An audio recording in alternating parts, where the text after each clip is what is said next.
Hello, good evening, everybody.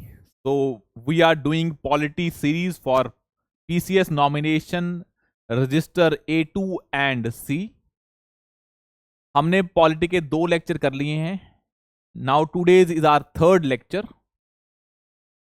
हमने second lecture में discuss the topic about amendment to the constitution.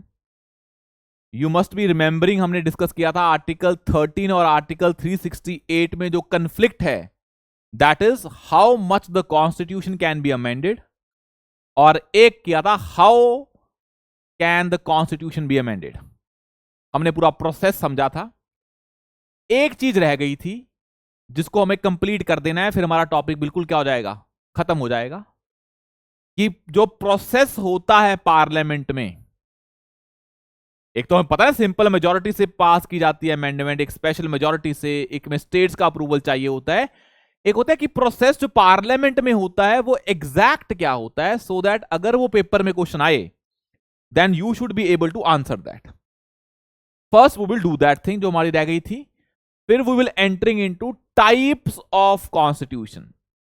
Rigid और flexible constitution हमने एक aspect पढ़ लिया था. एक है रिटन और अनरिटन कॉन्स्टिट्यूशन, इसको पढ़ेंगे अच्छे से, क्या फर्क होता है दोनों में. और एक होता है हमारा यूनिटरी एंड फेडरल कॉन्स्टिट्यूशन, ये भी पढ़ेंगे हम, क्या इसके फीचर्स हैं. फिर we will go into this topic called as, जो हमारे फंडामेंटल राइट्स का टॉपिक है. We will read study about article 12, 13, 14, 15, सारे आर्टिकल्स पढ़ेंगे, because that topic is very important. हमारा गोल एक सिंपल सा है कि हमें पॉलिटी में अपने जितने भी क्वेश्चन आएंगे 18 से 20, we will mark each and every question correct. At least polity में तो हमारे कोई क्वेश्चन गलत नहीं होने चाहिए, because it's very simple, conceptual, factual है, पर फैक्ट्स याद करने बड़े आसान है, because it's very analytical and conceptual subject. तभी हम वाई पे फोकस करते रहते हैं जब भी हम पढ़ रहे होते हैं, इनको यही करते हैं हम. और फिर हमारा ये टॉपिक फंडामेंटल राइट्स का आज भी चलेगा और फिर कल वाला दिन भी चलेगा, मतलब 2 लेक्चर्स में हम कंप्लीट करेंगे. फिर we will enter into DPSPs and fundamental duties, एक लेक्चर उसका होगा.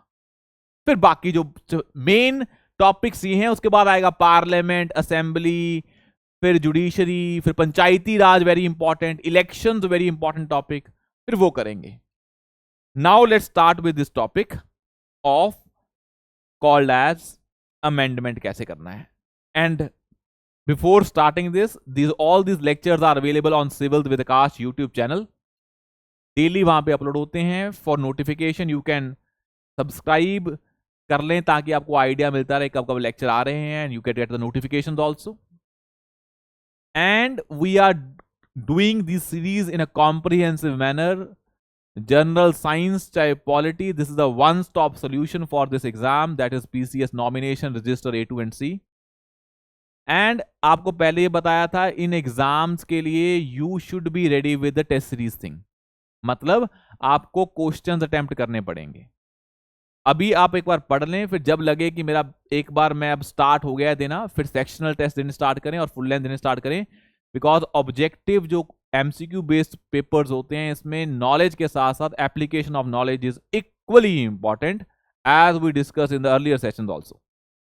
Now let's start with the amendment वाला चीज, कि इसका अमेंडमेंट का प्रोसेस क्या क्या होता है. We will do each and everything. अब मैं आपको एक चीज बता दूं, कोई भी जो प्रोसेस होता है पार्लियामेंट में, इसका पूरी प्रक्रिया होती है, क्या होती है इसको समझें. अब जो पार्लियामेंट है, इसमें बिल पास होते हैं ना, वैसे ही एक होता है कॉन्स्टिट्यूशनल अमेंडमेंट बिल. अब मैं एक चीज आपको बता दूं, हम पार्लियामेंट में डिटेल में डिस्कस करेंगे कि 2 हाउसेस होते हैं पार्लियामेंट में, लोकसभा और राज्यसभा. अब इसमें होता है कि बिल आपका कौन से हाउस में आ सकता है. कई बिल होते हैं वो सिर्फ लोकसभा में ही इंट्रोड्यूस होंगे, राज्यसभा में इंट्रोड्यूस हो ही नहीं सकते हैं. कुछ बिल होते हैं वो लोकसभा में भी हो सकते हैं और राज्यसभा में भी हो सकते हैं. और कुछ बिल्स होते हैं जब वो किसी भी हाउस में आएंगे, उससे पहले वो प्रेसिडेंट का अप्रूवल लेते हैं. और कई बिल्स के केस में प्रेसिडेंट के अप्रूवल की जरूरत नहीं होती है. मतलब कई बिल्स सिर्फ लोकसभा में आते हैं, कई बिल्स सिर्फ और सिर्फ राज्यसभा में, सॉरी, कई बिल्स सिर्फ लोकसभा में आते हैं और कई बिल्स किसी भी हाउस में आ सकते हैं, और कई बिल्स प्रेसिडेंट के अप्रूवल के साउथ हाउस में आते हैं और कई बिल्स बिना प्रेसिडेंट के अप्रूवल से आते हैं। अब जो कॉन्स्टिट्यूशनल अमेंडमेंट बिल है, पहली चीज तो यह है कि this bill can be introduced in any of the house. It means अगर मैं यहां पे लोकसभा लिखूं चाहे राज्यसभा लिखूं, या राज्यसभा चाहे लोकसभा, कहीं पे भी आ सकता है this bill, not necessarily to be in Lok Sabha. तो पहला पॉइंट क्या है, constitutional amendment bill can be introduced in any of the house, ऐसे लिख दिया हमने, लोकसभा भी और राज्यसभा भी। बट हां, it can not be introduced in the state legislature, वहां नहीं आ सकता है ये बिल। ये किसका काम है, ये पार्लियामेंट से स्टार्ट होता है, स्टेट लेजिस्लेचर में बिल नहीं जा सकता है। सेकंड होता है, आपको पहले बताया कि कुछ बिल के लिए प्रेसिडेंट के प्रायर अप्रूवल की जरूरत होती है, पर इस केस में प्रेसिडेंट के प्रायर अप्रूवल की जरूरत नहीं है। तो सेकंड पॉइंट क्या है कि प्रेसिडेंट का प्रायर अप्रूवल नहीं चाहिए, ये हो गया दूसरा पॉइंट, नहीं चाहिए। तीसरा होता है कि कुछ बिल्स पब्लिक मेंबर बिल ही होते हैं, कुछ प्राइवेट मेंबर बिल होते हैं। कुछ बिल्स क्या होते हैं, सिर्फ प्राइवेट मेंबर या पब्लिक मेंबर में डिफरेंस आता है, कि मतलब कुछ बिल्स पब्लिक मेंबर बिल ही होने चाहिए। क्या होता है इन बिल्स में फर्क प्राइवेट और पब्लिक मेंबर में, पर इतना समझ में आया कि कुछ बिल्स सिर्फ पब्लिक मेंबर ही होने चाहिए। But in case of constitutional amendment bill, this bill can be a private member bill or can be a public member bill. It means it can be both private और public member bill. क्या होते हैं अभी बता रहा हूं, पर यह समझ में आ गया कि दोनों हो सकते हैं। क्या होते हैं ये समझो। अब जो हमारे पार्लियामेंट है, पार्लियामेंट में एग्जीक्यूटिव है, क्योंकि इंडिया में पार्लियामेंट्री फॉर्म ऑफ गवर्नमेंट है ना, और पार्लियामेंट्री फॉर्म ऑफ गवर्नमेंट का एक फीचर होता है कि executive should be a part of parliament, मतलब जो मिनिस्टर होंगे वो पार्लियामेंट के मेंबर होने चाहिए। Minister must be an MP. तो मैंने क्या बना दिया, executive is a part of legislature in India. अगर कोई एग्जीक्यूटिव है, क्योंकि वो एमपी भी है, अगर वो बिल लेके आता है, that is called as public member bill. It means bill which is introduced by a minister is called as public member bill, or bill other than a minister is called as private member bill. BJP government है, BJP government में बहुत सारे MPs हैं, 200 से ज्यादा। क्या सारे ministers हैं? नहीं। तो बीजेपी के जो मिनिस्टर्स हैं, अगर उनमें से कोई मिनिस्टर बिल लेके आता है, बिकॉज वो भी एमपी है, that bill will be called as public member bill. उसके अलावा जो भी है, चाहे वो बीजेपी का मेंबर हो चाहे वो कांग्रेस का हो, बस वो मिनिस्टर नहीं होना चाहिए, that will be called as private member bill. This constitutional amendment bill can be introduce in Lok Sabha और Rajya Sabha, does not require the prior approval of president, and it can be public member bill और a private member bill. ये 3 condition हो गई। अब अगर bill आ गया, ये आपको पता है कि फिर अलग अलग हाउस में वोटिंग होगी। कैसे होती है? दोनों हाउसेस को स्पेशल मेजॉरिटी से बिल पास करना पड़ेगा। मैंने ये क्यों बोला है कि अलग अलग वोटिंग होगी? Because in Indian constitution there is also a provision of what is called as joint session. तो यहां पे जॉइंट सेशन नहीं होता है।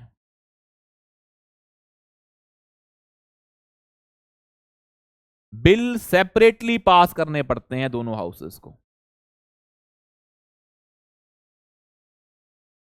ये भी एक पॉइंट है।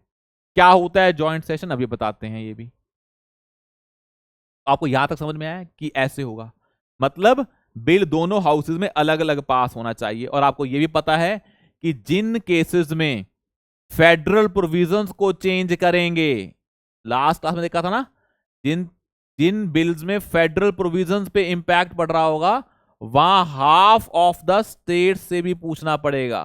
पर स्टेट्स कैसे पास करेंगे इसको? सिंपल मेजॉरिटी से। और फिर अगर बिल पास हो गया तो एंड में क्या होता है? प्रेसिडेंट को एसेंट देना होता है। तो लास्ट में क्या होगा? In the last step there will be an assent by the president. और in Indian constitution president has no option but to say yes. मतलब अगर दोनों हाउसेस ने बिल पास कर दिया स्पेशल मेजॉरिटी से अलग अलग, जब प्रेसिडेंट के पास आएगा president has no option but to sign the bill, to give assent to the bill. It means president has no other option but to sign the bill.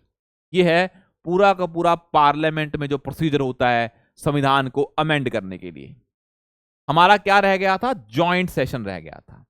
और एक हमारा रह गया है ये 6th वाला कि क्या प्रेसिडेंट के पास in case of other bills, for example ordinary bill, money bill, financial bill, in cases में क्या कोई और ऑप्शंस होते हैं?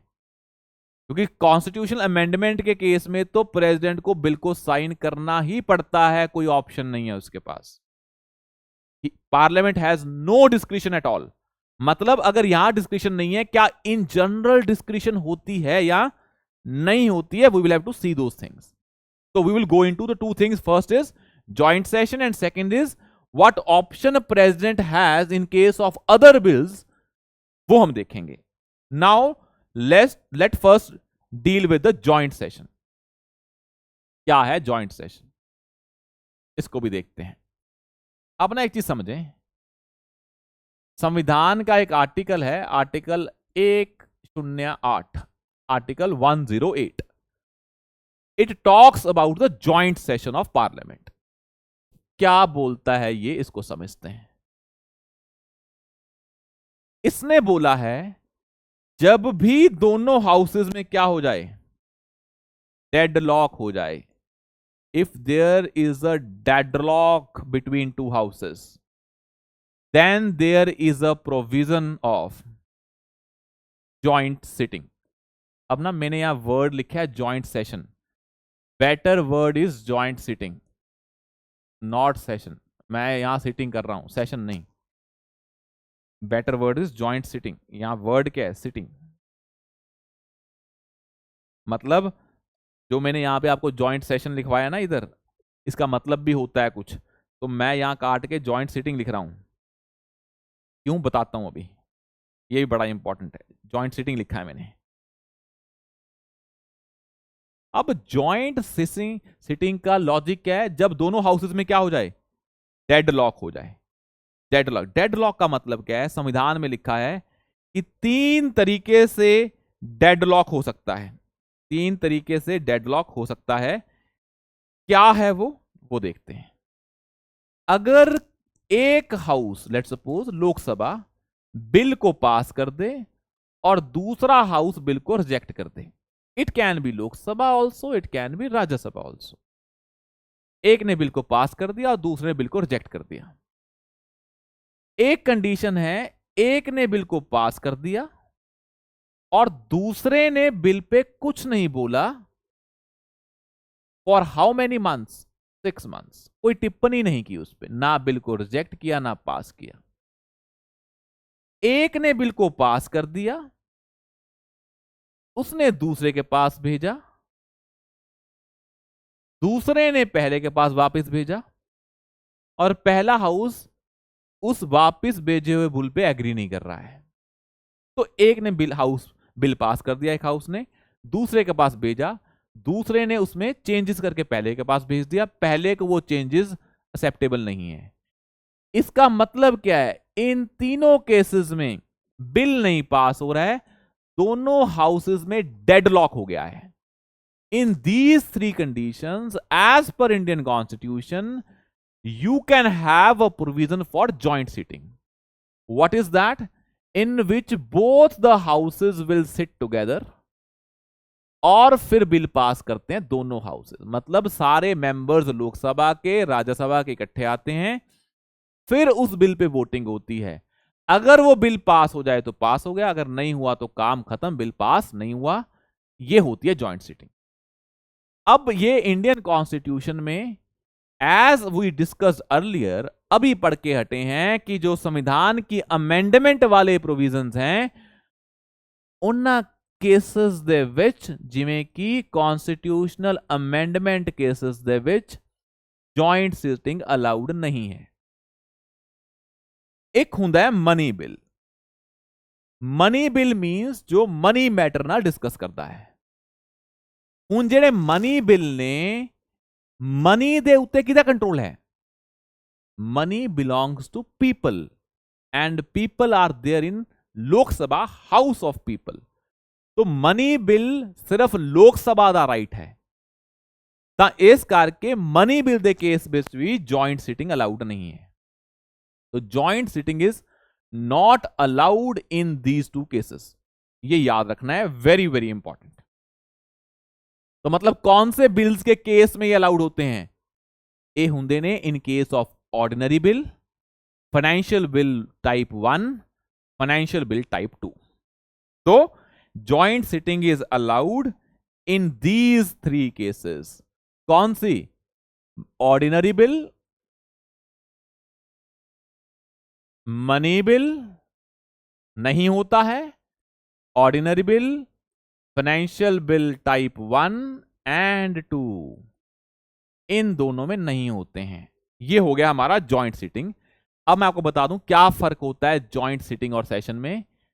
Y I change this word from session to sitting, इसको भी समझ लें। ये आपको मैंने पहले बता दिया है, जॉइंट सिटिंग और जॉइंट सेशन। सिटिंग मैंने आपको बता दिया, सेशन समझें। अब क्या होता है,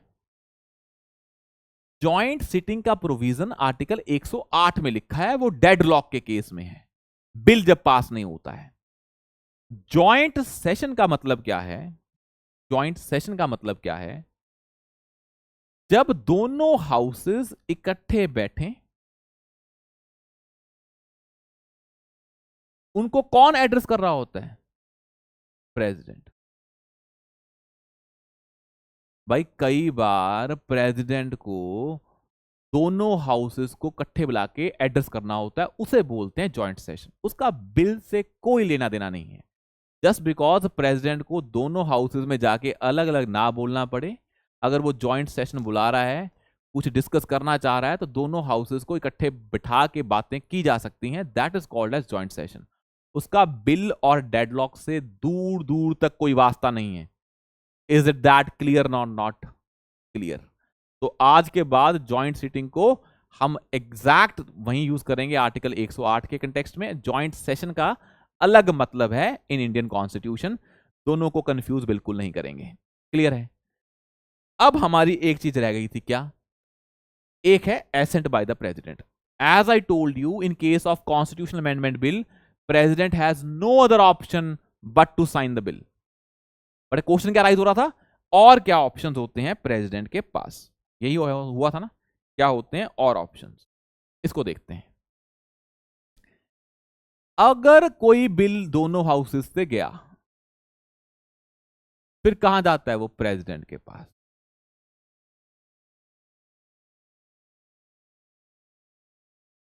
अब प्रेसिडेंट के पास क्या ऑप्शंस होते हैं मैं वो बता देता हूं, बाकी हम बाद में डिस्कस करेंगे जब हम देखेंगे कैसे बिल्स पास होते हैं और कैसे बजट पास होता है। As I told you in the starting orientation class of this course, इस सीरीज, कि भाई पेपर में पॉलिटी का सिलेबस बड़ा ही वेग है, क्वेश्चंस हर जहां से पूछे हैं। इनफैक्ट बजट कैसे पास होता है पूरा प्रोसेस पूछा है, जबकि वो चीज वहां पे मेंशन ही नहीं है सिलेबस में। तो क्या हम पार्लियामेंट को नहीं पढ़ेंगे? पढ़ना पड़ेगा भाई। कल को बिल पूछ लेंगे, बिल कैसे पास होता है, कौन सी स्टेजेस होती हैं। अगर बजट पूछ लिया तो ये भी पूछ लेंगे, पार्लियामेंट्री कमेटीज भी पूछ लेंगे। तो we have to study each and everything. हाँ, पर जो सिलेबस डायरेक्टली लिखा है उसको हम इग्नोर नहीं करेंगे। जैसे हमें एक चीज और भी पढ़नी है, पॉलिटिकल थ्योरीज, फ्रीडम का मतलब क्या है, लिबर्टी का मतलब क्या है, सेकुलरिज्म का मतलब क्या है, ये सारी चीजें हमें पढ़नी है, धीरे धीरे आएंगी। हम आज ट्राई करेंगे इन टर्म में से एक टर्म उठा के आज मैं समझाने की कोशिश करूंगा आपको। तो we will try to understand a term called as liberty जब हम फंडामेंटल राइट स्टार्ट करेंगे आज। तो आपको आइडिया, उन टर्म्स को हम उसी एस्पेक्ट में डील भी करते रहेंगे। अभी क्या था, अगर बिल दोनों हाउसेस ने पास कर दिया तो प्रेसिडेंट के पास आता है ये बिल। अब प्रेसिडेंट के पास कितने ऑप्शंस होते हैं मैं इन जनरल बता देता हूं, बाकी मैं बाद में बताऊंगा क्या क्या ऑप्शंस होते हैं। एक ऑप्शन होता है वो बिल को साइन कर दे। क्या कर दे? बिल को साइन कर दे। एक होता है बिल को रिजेक्ट कर दे। एक होता है प्रेसिडेंट बिल को दोबारा हाउसेस को भेज दे। एक होता है वो बिल पे कुछ ना बोले, पॉकेट, ये पॉकेट बना दी। जब वो बिल को साइन कर दे फिर तो काम ही खत्म। क्या दे दिया उसने? एसेंट दे दिया। एक है बिल को रिजेक्ट कर दे, उसे बोलते हैं विद होल्डिंग। विद होल्डिंग मतलब बिल को रोका नहीं है, विद होल्डिंग मतलब कैंसिल कर दिया, with holding the bill. With holding का मतलब होता है इन इन दिस लीगल सेंस कि उसने बिल को खत्म कर दिया, विद होल्ड कर दिया। वैसे इंग्लिश डिक्शनरी मीनिंग है विद होल्ड मतलब पास नहीं किया, अपने पास रख लिया, डिले कर दिया, वो नहीं है इसका मतलब। विद होल्ड मतलब खत्म कर दिया। एक होता है बिल को रिकंसिडरेशन के लिए भेज दिया, रिकंसिडरेशन के लिए भेज दिया। एक है बिल पे कुछ नहीं बोला, वो बिल पे कुछ नहीं बोला। जब वो बिल पे कुछ बोला ही नहीं है उसे बोल देते हैं पॉकेट वीटो। जब बिल को वापस भेजा उसे बोल देते हैं सस्पेंसिव वीटो। क्या बोला मैंने? जब उसने बिल पे कुछ नहीं बोला प्रेसिडेंट ने, दोनों हाउस ने बिल पास किया, प्रेसिडेंट ने पॉकेट में रख लिया, सिंबॉलिकली मतलब कुछ नहीं बोला, उसे बोल देते हैं पॉकेट वीटो। एक होता है बिल को दोबारा भेज दिया रिकंसिडरेशन के लिए, मतलब सस्पेंड कर दिया, सस्पेंसिव वीटो। एक है विद होल्डिंग वीटो, इसे बोलते हैं absolute veto.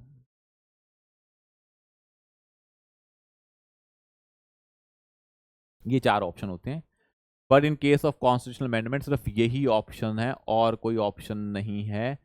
This is very very important, this is very very very important कि एक ही ऑप्शन है, क्या है वो? एसेंट देना पड़ेगा। पहले ऐसा नहीं था, बाद में हमने संविधान में अमेंडमेंट करके ऐसा किया। ये आपको क्लियर है? अगर आपको वो देखना है कि कौन सी अमेंडमेंट से ये चीज ऐड की गई तो नोट करके लिख लें कि कौन सी अमेंडमेंट है जिससे ये कंपलसरी किया गया। तो 61st अमेंडमेंट है जिससे ये काम किया गया।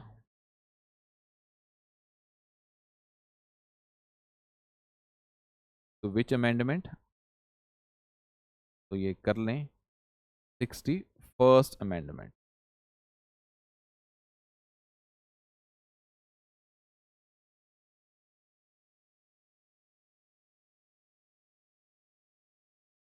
अब हम पढ़ते हैं अपना next topic that is called as types of constitution.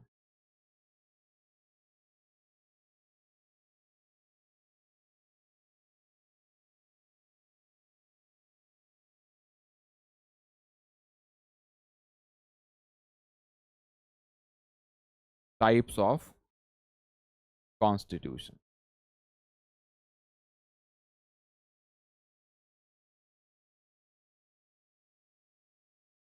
हमने हमने यहाँ पे क्या बताया आपको, एक सेकेंड, कि कौन सी अमेंडमेंट से ये एसेंट कंपलसरी किया गया? It was 24th amendment.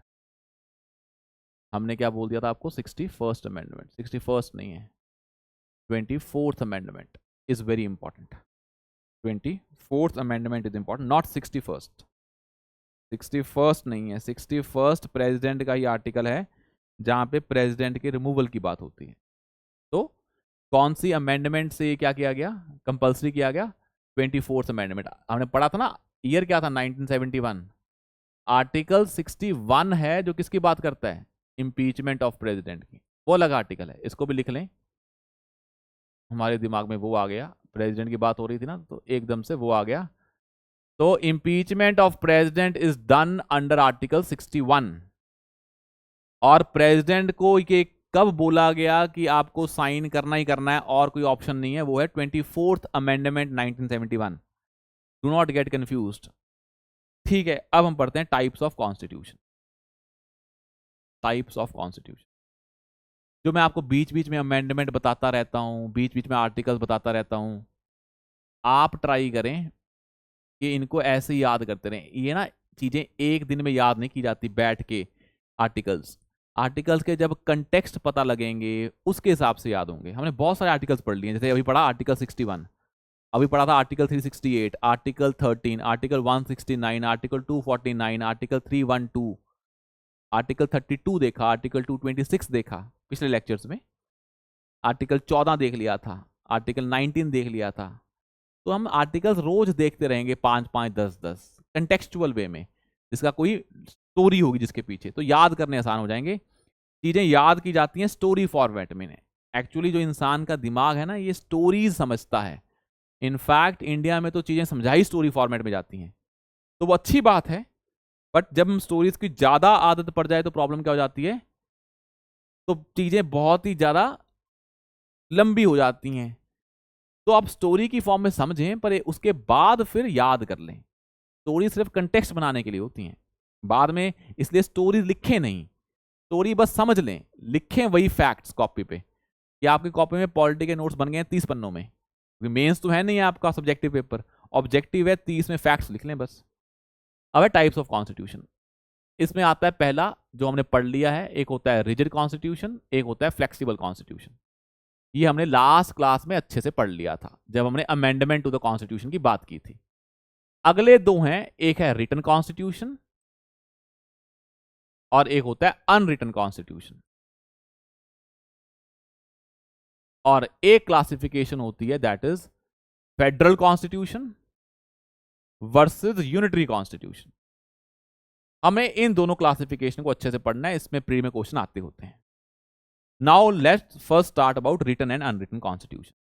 तो मैं स्टार्ट करता हूं रिटन और अनरिटन कॉन्स्टिट्यूशन में। इसको ऐसे कर लेते हैं, यहां लिख दिया हमने रिटन कॉन्स्टिट्यूशन, यहां लिख दिया अनरिटन। इसको समझ लें बस अच्छे से क्या होता है रिटन और अनरिटन कॉन्स्टिट्यूशन। अब मुझे एक चीज बताएं, रिटन कॉन्स्टिट्यूशन का मतलब यह है जो संविधान लिखा हुआ है। अनरिटन का मतलब यह नहीं है जो संविधान लिखा नहीं हुआ है। पहली बात यह समझ लें, नाम से धोखा है। अनरिटन का मतलब बस इतना सा है कि जो संविधान कहीं एक जगह पे नहीं लिखा हुआ है। रिटन कॉन्स्टिट्यूशन का मतलब है a constitution which is a codified in one single document, in one single document. हमारा संविधान है ना, जो राहुल गांधी जी वो लाल किताब उठा के ऊपर करते होते हैं, वो संविधान है। तो हमारा संविधान रिटन इस सेंस में है कि हमने सारे प्रोविजंस को एक जगह पे एक किताब में कोडिफाई कर दिया, एंड फिर बोला कि वो किताब क्या है, सुप्रीम है। अनरिटन कॉन्स्टिट्यूशन में चीजें लिखी होती हैं पर कहीं एक जगह पे नहीं लिखी हैं, बहुत जगह पे लिखी हुई हैं। अगर चीजें बहुत जगह पे लिखी हैं तो फिर एक कोई डॉक्यूमेंट सुप्रीम नहीं बन सकता है, वहां पे सारे जो भी चीजें लिखी हैं बराबर होती हैं, उसे बोलते हैं अनरिटन। इसका मतलब क्या है, चीजें which are not codified, not codified in one single document, in one single document, not codified in one single document. ये क्या, codified in one single document, ये फर्क है।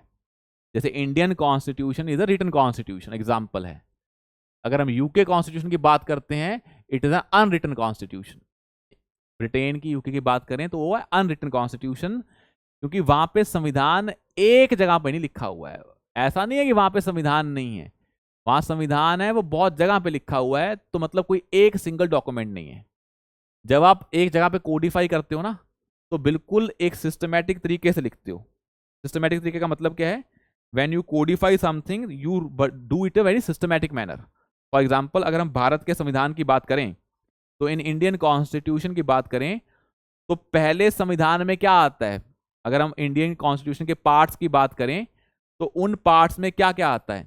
उन पार्ट्स में आता है, जैसे पहला पार्ट क्या है हमारा, पार्ट 1 ऑफ द कॉन्स्टिट्यूशन क्या है, जिसे हम बात करते हैं इंडिया की यूनियन एंड इट्स टेरिटरी, कि भारत है उसकी यूनियन की टेरिटरी क्या क्या है। जब वो डिसाइड हो जाती है तो फिर डिसाइड करते हैं कि फिर उस टेरिटरी में रहने वाले सिटीजन कौन हैं, क्योंकि उन सिटीजन को क्या दिए जाते हैं बाद में, फंडामेंटल राइट्स दिए जाते हैं ना पार्ट 3 में। जब राइट्स दे दोगे तो फिर क्या आएगा, डीपीएसपीज आएंगे कि राइट्स तो दे दिए, फिर स्टेट की ड्यूटीज क्या क्या हैं वो डीपीएसपीज में लिखा है। फिर आता है कि आपको राइट्स मिल गए, स्टेट की ड्यूटीज आ गई, आपकी ड्यूटीज क्या है, फंडामेंटल ड्यूटीज क्या है। फिर आता है पार्ट 5, फिर आएगा पार्ट 5 में क्या आएगा, यूनियन आएगा, यूनियन एग्जीक्यूटिव, लेजिस्लेचर, जुडिशरी आएगी, फिर स्टेट आएगा। ऐसे बड़ा सिस्टमैटिक तरीके से बनता है। तो जब कोई भी संविधान कोडिफाई किया जाता है, it is done in a very systematic manner. ये होता है रिटन कॉन्स्टिट्यूशन। अनरिटन कॉन्स्टिट्यूशन में चीजें क्या हैं, अलग अलग फैली हुई हैं। तो अगर 10 किताबों में चीजें लिखी हैं तो कौन सी किताब सुप्रीम है, सारी ही बराबर हैं। ये तो हो गया पहला डिफरेंस। पेपर में आए कि unwritten constitution the constitution which is not written at all, गलत। It is not written in a one single document, that is unwritten constitution. अब मुझे एक चीज बताएं, अगर आपका संविधान यूनिटरी है या फेडरल है, दो ही पॉसिबिलिटी है, या तो आपका फेडरल कॉन्स्टिट्यूशन होगा या यूनिटरी होगा। यूनिटरी का मतलब होता है when power is concentrated in the union.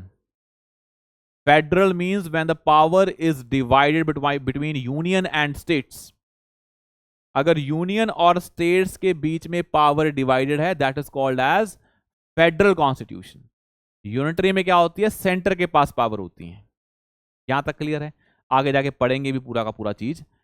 पर अगर लेट्स सपोज हमारा कॉन्स्टिट्यूशन फेडरल है तो वो रिटन होगा कॉन्स्टिट्यूशन के, अनरिटन होगा। तो होता क्या है, इसको ऐसे समझें, अगर आपका कॉन्स्टिट्यूशन फेडरल है, if your constitution is federal, it means it must be written. क्यों, अभी समझाते हैं। यहां पे रिटन था, यहां पे अनरिटन था। तो फेडरल रिटन कॉन्स्टिट्यूशन जो होगा, यहां पे रिटन था, रिटन कॉन्स्टिट्यूशन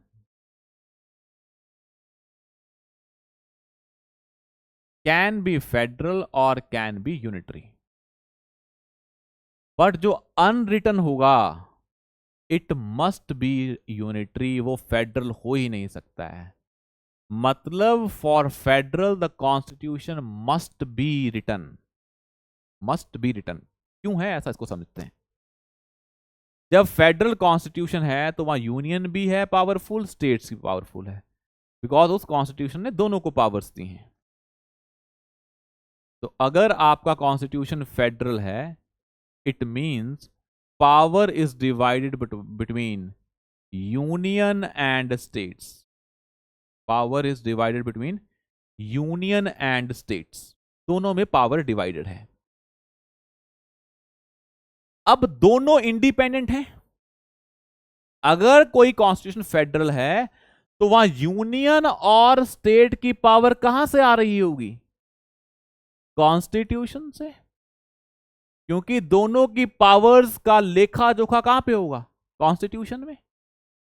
तो कॉन्स्टिट्यूशन क्या होना चाहिए, रिटन।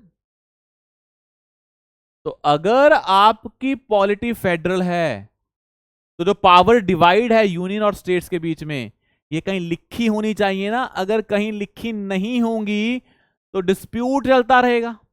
और कहां लिखी होनी चाहिए, किसी सुप्रीम डॉक्यूमेंट में। और वही क्या होता है, रिटन कॉन्स्टिट्यूशन। अगर कोई कॉन्स्टिट्यूशन अनरिटन होता तो वहां फेडरलिज्म पॉसिबल ही नहीं है, बिकॉज फिर वहां पे लड़ाइयां होती रहती कि मेरी पावर ज्यादा है या तेरी ज्यादा है। क्योंकि आज तो रिटन कॉन्स्टिट्यूशन में एक supreme law of the land है, जहां पे लिखा हुआ है ये यूनियन की पावर्स हैं और ये स्टेट्स की पावर्स हैं। अब लेट्स सपोज अगर फेडरल है दोनों में पावर डिवाइडेड है, and that powers are mentioned in the constitution. आप बोलोगे सर यूनिटरी में भी तो होती हैं यूनियन और स्टेट्स, क्योंकि बिना स्टेट्स के तो कंट्री चलती नहीं है। पर भाई जो यूनिटरी होती है वहां स्टेट्स होती हैं, पर वो स्टेट्स बना कौन रहा होता है? यूनियन। इन स्टेट्स की पावर कॉन्स्टिट्यूशन से नहीं आ रही है, यूनियन से आ रही है। तो जो भी स्टेट्स पावर इंजॉय कर रही हैं वो जस्ट बिकॉज यूनियन ने ऐसा बोला है। कल को यूनियन वो पावर ले भी सकती हैं और पावर दे भी सकती हैं, but that will be under the domain of union. तो इनके बीच में पावर डिवाइडेड नहीं है, वो जस्ट किसके पे डिपेंड कर रहा है? यूनियन पे। तो हमें कोई ऐसा रिटन कॉन्स्टिट्यूशन चाहिए भी नहीं है। हां, अगर रिटन कॉन्स्टिट्यूशन है वहां पे सारी पावर्स यूनियन को दे सकते हो, पर अगर संविधान है ही नहीं है तो फेडरल पॉसिबल ही नहीं है, बिकॉज वहां पे यूनिटरी ही होगा। फेडरल होगा तो संविधान होना जरूरी है, बिकॉज पावर्स को डिवाइड करके कहीं लिखना भी जरूरी है, अदरवाइज तो डिस्प्यूट ही होते रहेंगे। अब ये हो गया है, यहां पे फेडरल यूनिटरी दोनों पॉसिबल है। यहां पे क्या होगा? ओनली यूनिटरी, कोई फेडरल के चांसेस नहीं है in case of unwritten constitution. ये क्लासिफिकेशन ऐसे चल रही है अनरिटन और रिटन की। अब मुझे बताएं, अगर कोई कॉन्स्टिट्यूशन, ये फेडरल और यूनिटरी है, अगर रिटन कॉन्स्टिट्यूशन है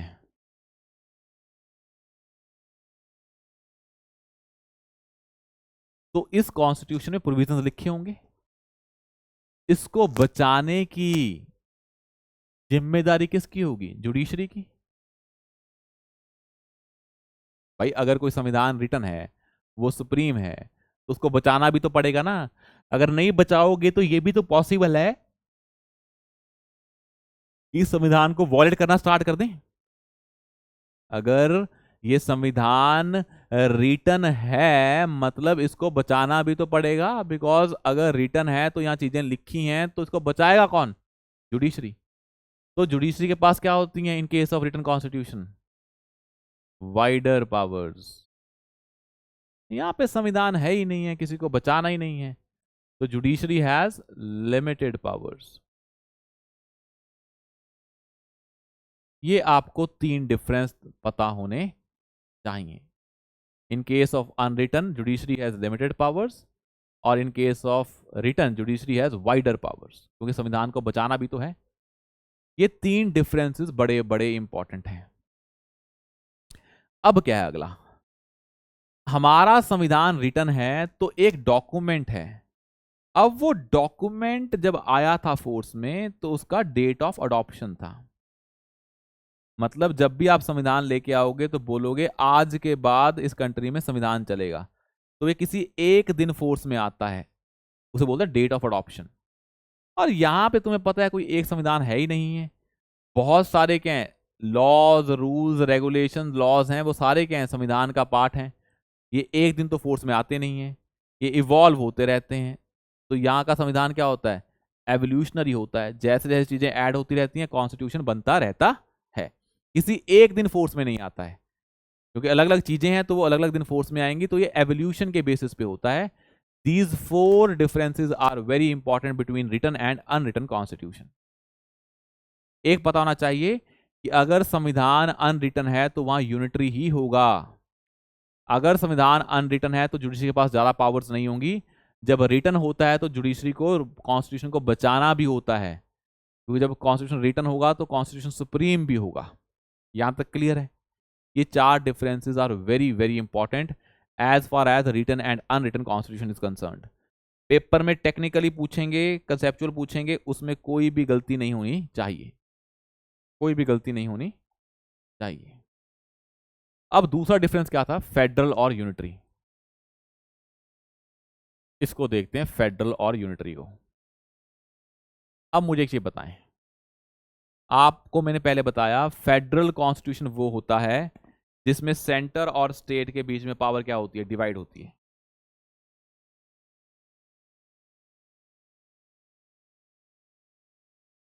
जिसमें सेंटर और स्टेट के बीच में क्या होती है? पावर डिवाइड होती है, सेंटर और स्टेट्स में। अब मुझे आप एक चीज बताओ, जब सेंटर और स्टेट में पावर डिवाइड है तो जहां पे फेडरल कॉन्स्टिट्यूशन होगा उसके फीचर्स क्या क्या होंगे? आपको इतना पता है बस, फेडरलिज्म का मतलब क्या है? Where the power is divided between union and states. और ये जो पावर का डिवीजन है, ये यूनियन नहीं दे रही है स्टेट्स को पावर, दोनों की पावर जो डिवाइड है वो कहां पे लिखी हुई है? कॉन्स्टिट्यूशन में। यही है ना भाई, दो भाइयों के बीच में जब प्रॉपर्टी का समझौता होता है तो वो रिटन होता है या वर्बल होता है? वर्बल नहीं होता है, रिटन होता है। क्योंकि फिर दोनों भाइयों के पास जो भी प्रॉपर्टी आ रही होती है वो किसी एक भाई के देने से नहीं आई है, बिकॉज वो कहीं पे लिखा है, ताकि कल को एक दूसरे पे डिपेंड ना रहे।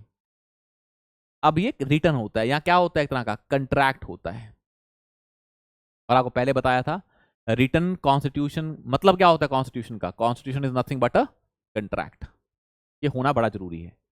अब मैं आपसे पूछ रहा हूं, मुझे ये बताओ कि ये तो हो गया फेडरलिज्म। आप बताओ फीचर्स ऑफ फेडरलिज्म क्या होते हैं? ये तो हो गया फेडरलिज्म।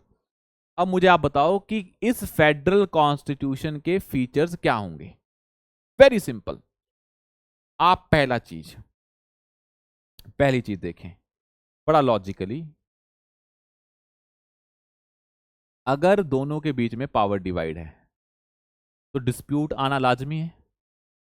अगर पावर डिवाइडेड है सेंटर और स्टेट में तो जो भी एग्रीमेंट हुआ है, बंदे बोले ना एग्रीमेंट में इशू है, तो दोनों में डिस्प्यूट आना लाजमी है ना, कि ये मेरी पावर है ये तेरी पावर है। क्योंकि जब लिखेंगे तो डिस्प्यूट अराइज होने बड़े नेचुरल हैं। तो उनको रिजॉल्व कौन करेगा? जुडिशरी। तो जुडिशरी क्या होनी चाहिए? इंडिपेंडेंट, किसी एक की नहीं होनी चाहिए।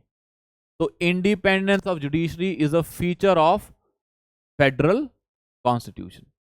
इसमें इंडिपेंडेंस ऑफ जुडिशरी मस्ट है। अगर जुडिशरी इंडिपेंडेंट नहीं होगी तो चांसेस हैं वो किसी यूनियन के साथ ना मिल जाए, तो स्टेट्स बोलेंगे हमारा तो फायदा हुआ ही नहीं है। तो उस सेंस में ये बड़ा जरूरी है क्या? Feature that is called as independence of judiciary. कोई भी डिस्प्यूट सॉल्व करना है सेंटर स्टेट में, इसी के अंदर करते हैं। मैं आपको एक चीज और बता देता हूं, इसी इंडिपेंडेंस ऑफ जुडिशरी जो किसको रिजॉल्व करती है? सेंटर और स्टेट के डिस्प्यूट्स को। और करती भी है। हमारे एक आर्टिकल है कॉल्ड एज आर्टिकल 131, उसके अंदर सुप्रीम कोर्ट को पावर दी है कि अगर सेंटर स्टेट में, स्टेट में, सेंटर स्टेट या स्टेट स्टेट में लड़ाई हो रही है, मतलब सेंटर और स्टेट में कोई भी डिस्प्यूट हो रहा है, चाहे एक सेंटर एक साइड हो, दूसरी तरफ स्टेट्स हो, या सेंटर और एक स्टेट एक साइड हो, बाकी स्टेट्स अलग अलग साइड हो, या स्टेट और स्टेट में डिस्प्यूट हो, कोई भी लड़ाई होती है सेंटर स्टेट में, सुप्रीम कोर्ट के पास पावर है आर्टिकल 131 में, कॉल्ड एज ओरिजिनल जुरिस्डिक्शन। उसके अंदर सुप्रीम कोर्ट इन डिस्प्यूट्स को रिजॉल्व कर सकता है। पर जुडिशरी क्या होनी चाहिए? इंडिपेंडेंट होनी चाहिए। ऐसा ना हो किसी यूनियन गवर्नमेंट के प्रेशर में आके काम कर रही है कौन? जुडिशरी। अब दूसरा बताएं, अब जब ये कंट्रैक्ट होगा, ये कंट्रैक्ट वर्बल होना चाहिए या रिटन? तो रिटन। तो क्या होना चाहिए? Federal constitution must be written constitution. Because अगर कंट्रैक्ट रिटन नहीं है तो डिस्प्यूट्स बहुत आते रहेंगे। और दूसरी बात क्या है, जब ये कॉन्स्टिट्यूशन रिटन होगा, और ये कॉन्स्टिट्यूशन होना भी क्या चाहिए? सुप्रीम होना चाहिए, इसके ऊपर कुछ नहीं होगा, तभी तो उस कॉन्स्टिट्यूशन की बात सभी मानेंगे। उसे बोलते हैं सुप्रीमेसी ऑफ कॉन्स्टिट्यूशन। तो तीन फीचर है बड़े important, independence of judiciary, written constitution, और तीसरा है सुप्रीमेसी ऑफ कॉन्स्टिट्यूशन। और एक फीचर आता है, जब फेडरलिज्म है तो सरकारें सेंटर और स्टेट लेवल दोनों पे होनी चाहिए। तो पॉलिटी कैसी होनी चाहिए? डुअल पॉलिटी होनी चाहिए, सेंटर और स्टेट लेवल पे। क्योंकि अगर पावर सेंटर और स्टेट में डिवाइड है तो पॉलिटी भी सेंटर और स्टेट लेवल की होनी चाहिए। और जब दो पॉलिटी होंगी, सेंटर और स्टेट बनी होंगी, उनके बीच में क्या होनी चाहिए? डिवीजन ऑफ पावर्स भी होनी चाहिए, जैसे कि 7th शेड्यूल है, पावर्स भी डिवाइड होनी चाहिए। तो division of powers between centre and states. पहले क्या होनी चाहिए? सेंटर और स्टेट की डुअल पॉलिटी एग्जिस्ट करनी चाहिए। ऐसा नहीं है कि स्टेट्स है ही नहीं है, तो दो लेवल पे होनी चाहिए। तीसरा क्या होता है, अगर कॉन्स्टिट्यूशन फेडरल है क्योंकि कॉन्स्टिट्यूशन फेडरल है तो आपने सेंटर और स्टेट के बीच में पावर को डिवाइड किया है, मतलब उसमें स्टेट्स की पावर भी है। तो कल को संविधान को बदलोगे कि तो स्टेट्स की पावर पे इंपैक्ट पड़ेगा। तो ऐसे कॉन्स्टिट्यूशन क्या होते हैं? रिजिड कॉन्स्टिट्यूशन होते हैं। कैसे होते हैं? Rigid constitution.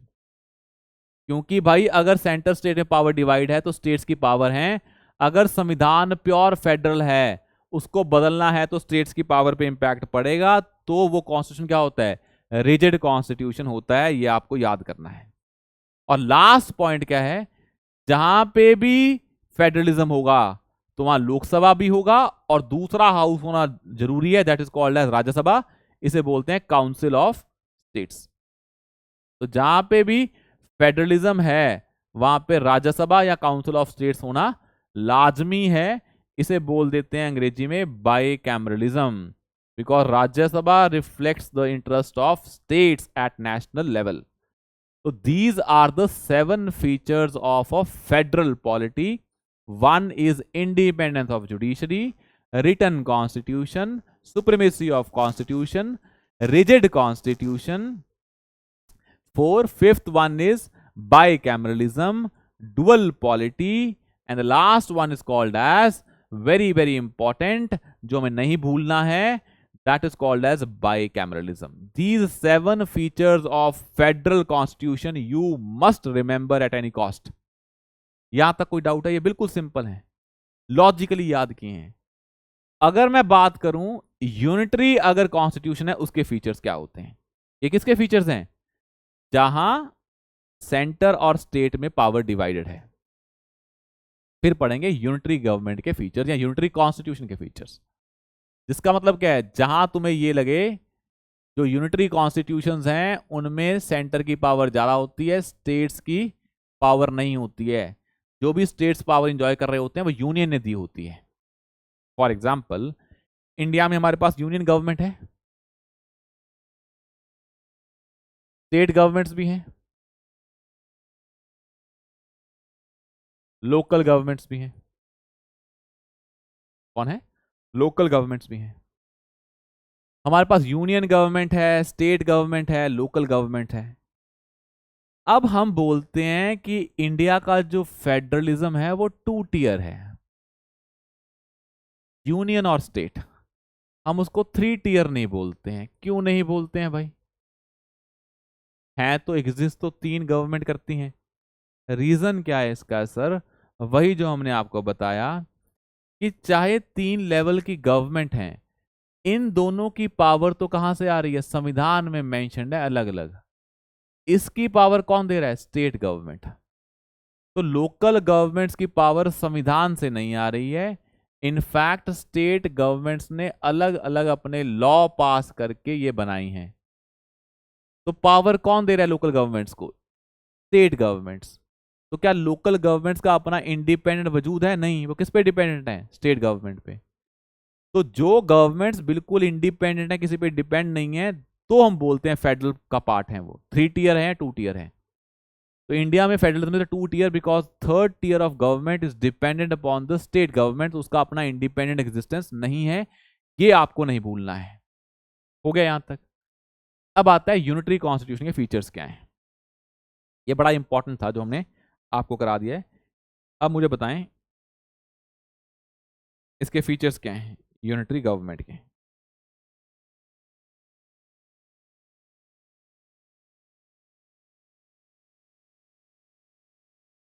करते हैं इसको।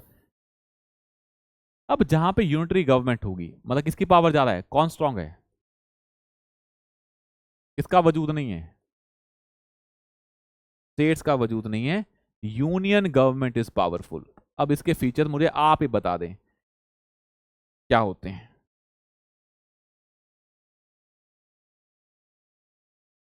जनरली क्या होता है, जैसे जो फेडरल होंगी, जो फेडरल गवर्नमेंट्स होती हैं, प्योर फॉर्म की फेडरलिज्म, जैसे इंडिया ना, इंडिया में फेडरलिज्म नहीं है, हम बोलते हैं क्वाज़ाई फेडरलिज्म है। कुछ एलिमेंट्स ऑफ फेडरलिज्म दिखते हैं तो क्या बोलते हैं? क्वाज़ाई फेडरलिज्म है इंडिया में, प्योर फेडरलिज्म नहीं है।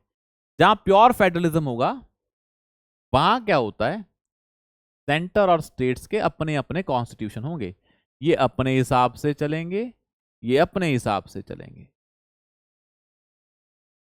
तो स्टेट्स का अपना कॉन्स्टिट्यूशन होता है in case of federalism. US में जाएंगे, वहां यूएस का कॉन्स्टिट्यूशन है, बिल्कुल है, उसके बेसिस पे स्टेट्स बनी है, पर स्टेट्स के पास पावर है, उनका अपने क्या है, कॉन्स्टिट्यूशन है। तो वहां सिंगल कॉन्स्टिट्यूशन नहीं होता है। जहां सिंगल कॉन्स्टिट्यूशन होगा वहां पे क्या होगा, यूनिटरी फॉर्म ऑफ गवर्नमेंट। तो ये क्या होते हैं, सिंगल कॉन्स्टिट्यूशन होता है अगर हम बात करें यूनिटरी कॉन्स्टिट्यूशन की या गवर्नमेंट्स की, सिंगल कॉन्स्टिट्यूशन होता है। और जहां पे यूनिटरी होगी वहां पे कौन स्ट्रांग होगा, सेंटर इज स्ट्रांग। इंडिया में सेंटर स्ट्रांग है ना भाई। फॉर एग्जाम्पल कैसे, एक बॉडी है यूनियन पब्लिक सर्विस कमीशन, जो एग्जाम लेती है, जैसे आपका ना state public service commission, Punjab public service commission, वैसे होता है union public service commission centre level पे। अब ये किनको अपॉइंट करता है, आईएएस आईपीएस को। ये बॉडी है किसकी, सेंट्रल गवर्नमेंट की। पर यहां से जो बंदे इलेक्ट होते हैं वो काम कहां करते हैं, स्टेट गवर्नमेंट में। तो मतलब स्टेट गवर्नमेंट की मशीनरी को कौन सेलेक्ट कर रहा है, सेंट्रल गवर्नमेंट। तो किसकी पावर ज्यादा है, सेंटर की। तो सेंटर क्या है, स्ट्रांग। तो किसका फीचर है ये, यूनिटरी का। अब अगला फीचर क्या होता है यूनिटरी का। अब आपको पहले बताया, जो फेडरल होंगी स्टेट्स, जो स्टेट्स फेडरल होंगी वहां स्टेट्स को तोड़ा नहीं जा सकता है बिना स्टेट के अप्रूवल के, क्योंकि उनका अपना वजूद है। But in case of unitary, states are destructible, मतलब स्टेट्स को कौन तोड़ सकता है, यूनियन गवर्नमेंट। तो स्टेट्स आर डिस्ट्रक्टिबल, या ऐसे लिख लो, states are not indestructible. Indestructible कहां पे होते हैं, in case of federalism. India के केस में स्टेट्स को तोड़ा जा सकता है, तभी बोलते हैं कि इंडिया का जो कॉन्स्टिट्यूशन है उसमें फेडरल फीचर्स भी मिलते हैं, और क्या मिलते हैं, यूनिटरी फीचर्स। कौन से ज्यादा मिलते हैं, यूनिटरी ज्यादा मिलते हैं और फेडरल कम मिलते हैं। इतना आपको पता होना चाहिए। ये होते हैं यूनिटरी कॉन्स्टिट्यूशन के फीचर। जैसे एक फीचर और है, जैसे ये कॉन्स्टिट्यूशंस क्या होते हैं, फ्लेक्सिबल होते हैं। फ्लेक्सिबल इन द सेंस, इनको सिर्फ पार्लियामेंट बदल सकती है, स्टेट्स के अप्रूवल की जरूरत नहीं पड़ती है, only parliament can amend those constitution. तो होते हैं फ्लेक्सिबल। जब ये प्रोविजंस होंगे तो इसका एक प्रोविजन क्या होता है, बड़ा इंपॉर्टेंट है, that is called as fifth one. इनमें होते हैं इमरजेंसी प्रोविजंस। इसका मतलब क्या है, हमारे संविधान में एक आर्टिकल है कॉल्ड एज आर्टिकल 352, उसके अंदर लगती है नेशनल इमरजेंसी। हमारा संविधान का एक आर्टिकल है आर्टिकल 352, उसके अंदर लगती है नेशनल इमरजेंसी। क्या मतलब है नेशनल इमरजेंसी का, अगर इंडिया में कोई ऐसी कंडीशन हो, कौन सी कंडीशन, वॉर, एक्सटर्नल एग्रेशन और armed rebellion. War, external aggression और आर्म्ड रिबिलियन, अगर ये तीनों में से कोई कंडीशन मिल जाती है, अगर इन तीनों में से कोई भी एक कंडीशन मैच कर जाती है, then president can declare national emergency. National emergency का मतलब होता है union government controls over the state. मतलब हमारा सारा संविधान यूनिटरी बन जाता है। इमरजेंसी के टाइम पे सारी पावर सेंटर को दी जाती है ताकि ऐसी कंडीशन से डील किया जा सके। तो जो भी कॉन्स्टिट्यूशन यूनिटरी होंगे उनमें, यूनिटरी कॉन्स्टिट्यूशन में इमरजेंसी के प्रोविजंस होंगे। तो इमरजेंसी प्रोविजन का होना क्या शो करता है कि हमारा संविधान क्या है, यूनिटरी है, यूनिटरी गवर्नमेंट है या यूनिटरी फीचर्स हैं। ये है। अगला क्या है और देखते हैं, ये कितने हो गए हमारे, 5 हो गए हैं। छठा क्या है इसको समझें। जैसे अगर हम जुडिशरी की बात करें, if we talk about judiciary, हमारे इंडिया में कौन सी जुडिशरी है? इंटीग्रेटेड जुडिशरी है। इसका मतलब क्या है? आपका लोअर कोर्ट्स हैं, हायर कोर्ट्स हैं और सुप्रीम कोर्ट्स हैं। लोअर कोर्ट से अपील जाती है हाई कोर्ट में, हाई कोर्ट से जाती है सुप्रीम कोर्ट में। They are integrated. इनका काम अलग अलग नहीं है। इन केस ऑफ यूएसए एक सुप्रीम कोर्ट है, वो अलग काम करता है। हाई कोर्ट स्टेट्स के हैं, वो स्टेट का काम करते हैं। मतलब वो बिल्कुल कोर्ट्स अलग अलग हैं, यूनियन के अलग हैं, स्टेट्स के अलग हैं, इंटीग्रेटेड नहीं है। Integrated judiciary is a feature of जो यूनिटरी गवर्नमेंट के फीचर्स हैं। यूएसए में क्या है? इंटीग्रेटेड नहीं है, सेपरेट हैं। ऐसे नहीं है वहां हाई कोर्ट की अपील सुप्रीम कोर्ट लेके जाएंगे, नहीं, ये अलग अलग मैटर से डील करते हैं। यहां इंडिया का high court supreme court same matter से डील कर रहे हैं, they deal with different matters. जो किसका फीचर होते हैं? ये फेडरल फीचर्स होते हैं। तो ये बड़ा इंपॉर्टेंट है कि जुडिशरी इंटीग्रेटेड है या नहीं है। एक आता है, अगर तुम प्योर फेडरल हो तो तुम्हारी सिटीजनशिप सिंगल होना जरूरी नहीं है। जैसे इंडिया में हम क्या है? सिंगल सिटीजनशिप है। अमेरिका में जाएंगे, कोई बंदा अमेरिका का भी है और किसी स्टेट की भी सिटीजनशिप है उसके पास, तो वहां आइडिया होता है they are not single citizenship का आइडिया नहीं है, वहां पे मल्टीपल एग्जिस्ट कर सकती हैं। अब एक और फीचर है, ये हो गया सिंगल सिटीजन। इंडिया में एक ही है ना भाई। यूएसए में जाएंगे भाई, यूएसए में जाएंगे ना, USA as a central government अलग है, पर वहां स्टेट्स बड़ी पावरफुल हैं। इनफैक्ट यूएसए के मेयर पावरफुल हैं। इंडिया के तो चीफ मिनिस्टर पावरफुल नहीं है, यूएसए के mayors are very powerful because their powers are totally different. They are not dependent upon centre and they are powerful in the sense because they have been given more powers. India के संविधान में power state को ज्यादा दी ही नहीं है, centre के पास ज्यादा powers हैं। तो ये भी हमें समझना है चीज, इस पे भी कोई डाउट नहीं आना चाहिए। These are the 7 unitary features. एक बड़ा इंपॉर्टेंट फीचर है यूनिटरी फीचर, और यही फीचर यूनिटरी फीचर पूरे के पूरे आपके दोनों के डिफरेंस को शो कर देता है। जैसे इन इंडियाज केस स्टेट का जो हेड होता है वो कौन होता है? Governor. And who appoints governor? President. President किसका होता है? सेंटर का। मतलब स्टेट के हेड पे किसका कंट्रोल है? सेंटर का। इन केस ऑफ फेडरल पॉलिटी या फेडरल कॉन्स्टिट्यूशंस, स्टेट्स के हेड को प्रेसिडेंट तो अपॉइंट नहीं करता है, स्टेट का हेड बिल्कुल इंडिपेंडेंट होता है because states are independent entities, वो सेंटर पे डिपेंड ही नहीं करती हैं। आया समझ में? एक है चीज, अगर कोई यूनिटरी है तो हमने पढ़ा था ना एक आर्टिकल 249 है, अगर राज्यसभा चाहे तो वो पार्लियामेंट को पावर दे सकता है, तो पार्लियामेंट स्टेट लिस्ट वाले सब्जेक्ट पे भी लॉ बना सकती है। मतलब स्टेट वाली लिस्ट पे कौन लॉ बना रहा है? Parliament. It shows parliament has more power over the states. That is also a unitary feature. And the last thing is that is very important, that is the 10th point. ये पढ़ना बड़ा important है। कैसे इसको समझते हैं? I hope my voice is clear ना। इसको समझते हैं कैसे? आपके स्टेट की असेंबली है, लेट्स सपोज काउंसिल भी है, मान लेते हैं कुछ भी है, जब ये बिल पास करेंगे तो कहां जाएगा? गवर्नर के पास ना। जब लोकसभा राज्यसभा पास करते हैं तो बिल कहां जाता है? प्रेसिडेंट के पास। जब स्टेट की असेंबली और काउंसिल बिल पास करेंगे तो बिल कहां जाएगा? Bill will go to governor. अगर गवर्नर के पास इतनी पावर है कि वो बिल को आगे कहां भेज सकता है? प्रेसिडेंट के पास। तो मतलब governor can send the bill to president. तो इसका मतलब क्या है कि स्टेट के काम पे कौन कंट्रोल कर रहा है? प्रेसिडेंट। प्रेसिडेंट किसका होता है? सेंटर का। It shows unitary features. मतलब स्टेट के लेजिस्लेटिव काम में भी सेंटर कंट्रोल कर रहा है।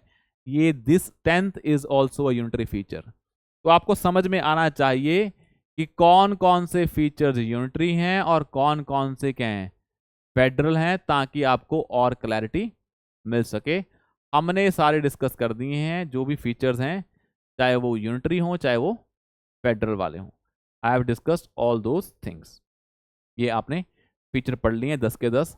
अब नहीं डाउट होना चाहिए फेडरल और यूनिटरी में, रिटन और अनरिटन में, या रिजिड और फ्लेक्सिबल में कोई डाउट नहीं होना चाहिए। यहां तक क्लियर है? Is that clear till now? Now let's start with the topic of fundamental rights.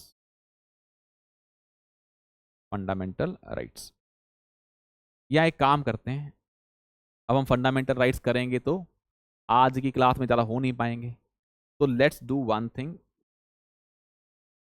Let's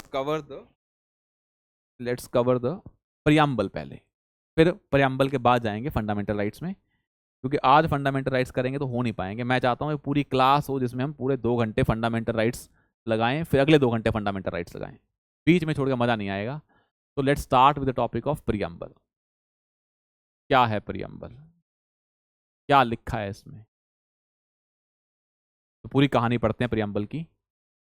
तो प्रियम्बल अगर मैं आपको खोल के दिखाऊंगा पूरा कि क्या लिखा है एग्जैक्ट, हमें वर्ड बाय वर्ड समझ में आना चाहिए क्या इसका मतलब है।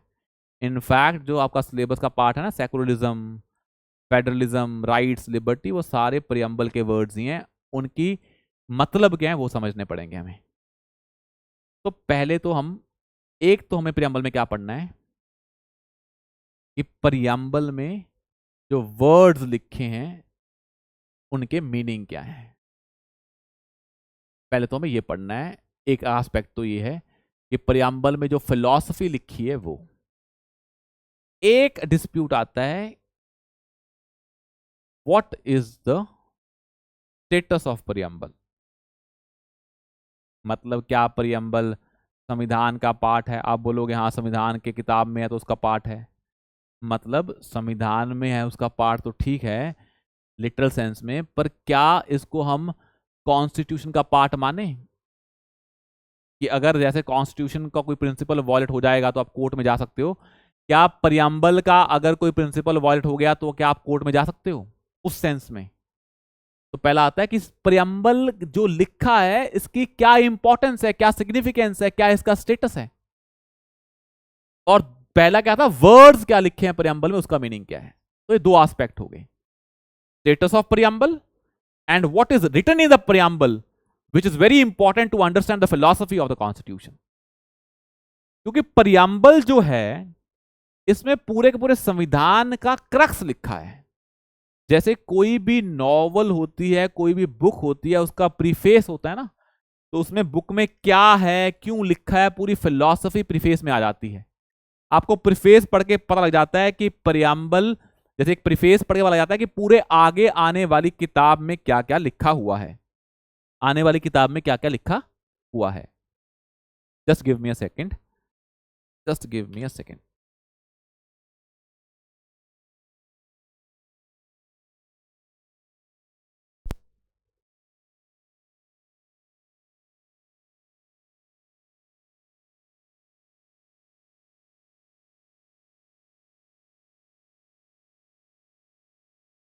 ठीक है, तो प्रियम्बल में 2 चीजें पढ़नी है हमें। पहली चीज क्या है कि प्रियम्बल में जो वर्ड्स लिखे हैं इनका क्या क्या मतलब है, और सेकंड है कि प्रियम्बल का स्टेटस क्या है। स्टेटस की पूरी कहानी है कि पहले इसको क्या माना गया, बाद में क्या माना गया, वर्ड्स के अपनी हम पढ़ेंगे। तो नाउ लेट्स फर्स्ट सी कि प्रियम्बल जो है ये कौन लेके आया, कब लेके आया, कहां से इंस्पायर्ड था, क्या इसका इंपॉर्टेंस है, जब संविधान फोर्स में आया तो इसको क्या माना गया कि ये पार्ट है प्रियम्बल कॉन्स्टिट्यूशन का या नहीं है, क्या इसको बदला जा सकता है कि नहीं, सारी कहानी पढ़ते हैं। तो पहले लिखें इसको। अब जब संविधान बनाने के लिए असेंबली बैठी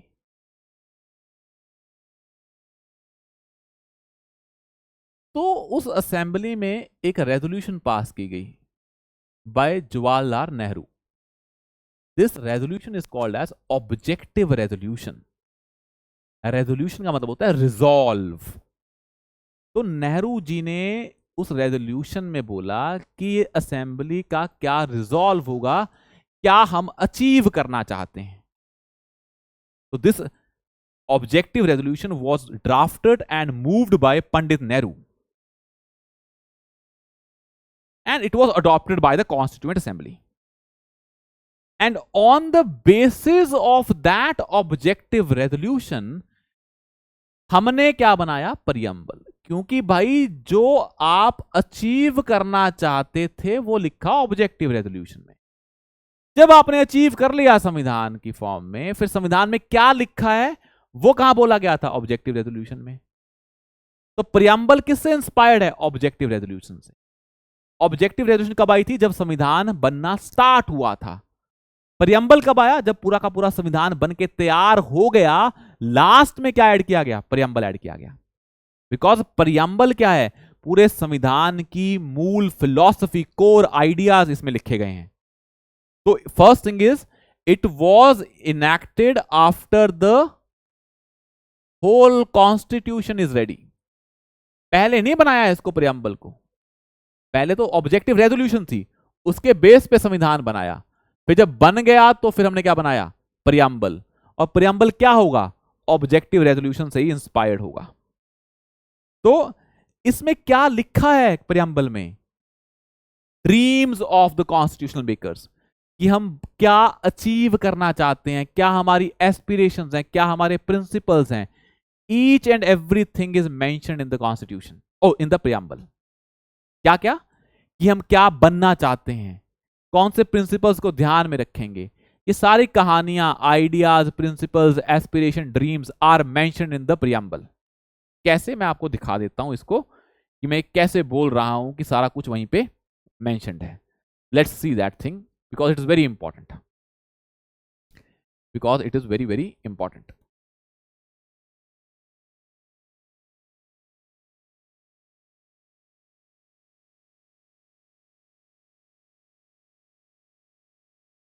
ये है प्रियम्बल ऑफ इंडियन कॉन्स्टिट्यूशन. मैं इसी को एक एक वर्ड करके आपको बता दूंगा. आप चाहे इसको साथ में लिखते रहें. जैसे ये है हमारा संविधान, उस हमारा प्रियम्बल. संविधान बोल रहे हैं बार बार, ये हमारा है प्रियम्बल. खरीदे नहीं इसको, बस यहां से पढ़ लें. अगर ये खरीदने वाला आ रहा है तो हम वैसे इमेजेस देख लेते हैं यहां से. ये रहा, ये तो ठीक है, दिख रहा है पूरा, ये दिख रहा है ना. हाँ, तो यहां क्या लिखा हुआ है? The constitution of India.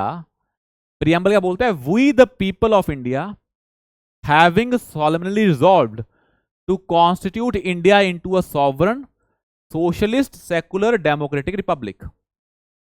मतलब हम क्या बनना चाहते हैं? Sovereign, socialist, secular, democratic Republic. और ये बनने के लिए हम कौन से प्रिंसिपल्स को ध्यान में रखेंगे? Justice, social, economic and political. Liberty of thought, expression, belief, faith and worship. Equality of status and opportunity. Fraternity assuring the dignity of individual and unity and integrity of the nation. तो मतलब हम क्या बनना चाहते हैं और किन principles को ध्यान में रखेंगे? These all things are mentioned in the preamble of the constitution. तो ये आपको पता होना चाहिए प्रियम्बल में क्या लिखी है, कि हमारी क्या एस्पिरेशंस हैं और क्या हमारे प्रिंसिपल्स हैं. अब चीजें समझते हैं क्या है. इतना पता लग गया आपको.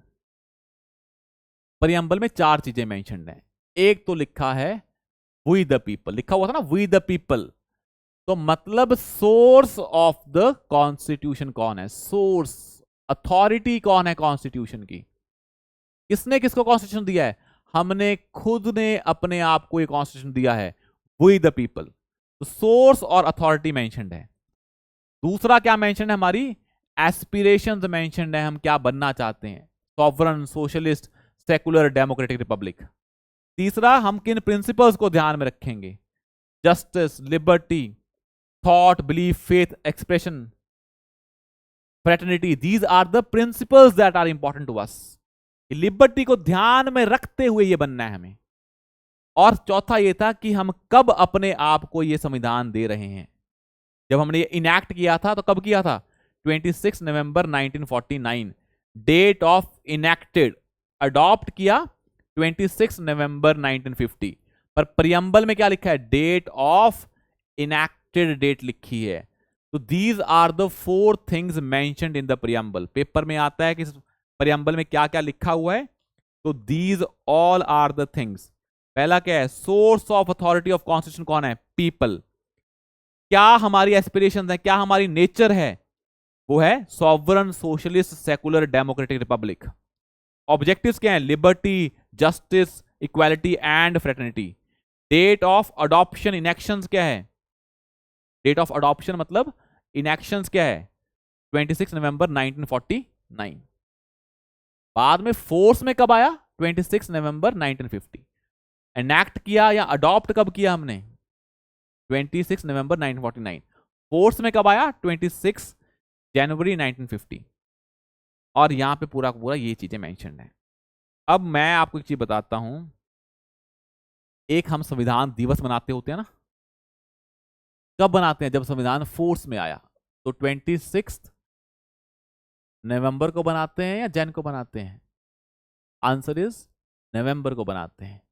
संविधान दिवस हम मनाते हैं जिस दिन संविधान को हमने अडॉप्ट किया, इनैक्ट किया। फोर्स में आना ना आना अलग चीज है।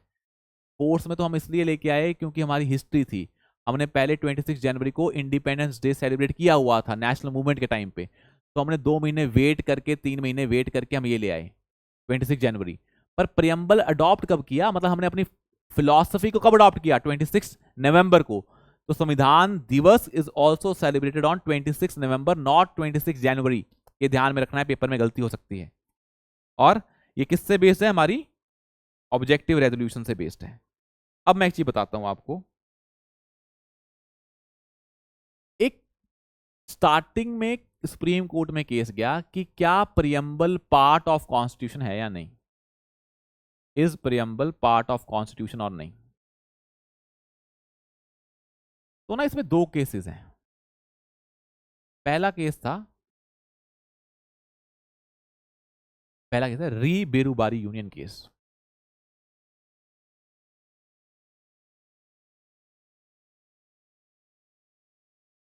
इस केस में सुप्रीम कोर्ट ने बोला कि preamble is not a part of the constitution.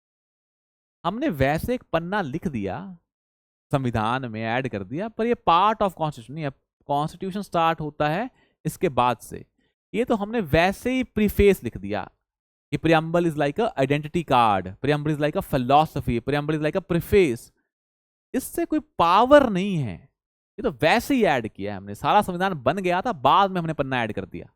तो it is not a part of constitution, ये वैसे ही है, चाहे संविधान में लिखा हुआ है, for all legal purposes it is not a part of constitution. तो अगर प्रियम्बल संविधान का पार्ट ही नहीं है, फिर सारे क्वेश्चन खत्म हो गए ना, कि क्या प्रियम्बल पावर देता है, क्या प्रियम्बल जस्टिशिएबल है, क्या प्रियम्बल को अमेंड किया जा सकता है। सारे क्वेश्चन ही खत्म कर दिए इसने, ये बोल के कि प्रियम्बल संविधान का पार्ट है ही नहीं है। पर एक केस आया, केशवानंद भारती केस, 1973 में था, या उसके बाद केस आया LIC केस। 2 केस हैं ये। इनमें बोला preamble is a part of constitution, इनमें बोला गया preamble is a part of constitution, but preamble is not a source of authority या पावर। मतलब प्रियम्बल संविधान का पार्ट है, पर प्रियम्बल से कोई पावर नहीं है, it's not a source of power. ना तो प्रियम्बल किसी पे रिस्ट्रिक्शन लगाता है, ना किसी को पावर देता है। कल को आप ये नहीं बोल सकते कि मेरा प्रियम्बल का ये वाला शब्द वॉलेट हो गया, मैं तो कोर्ट में जाऊंगा। नहीं, it is not a part of, it does not give any power, no government power. ये आपको समझ में आना चाहिए। It is not enforceable in a court of law.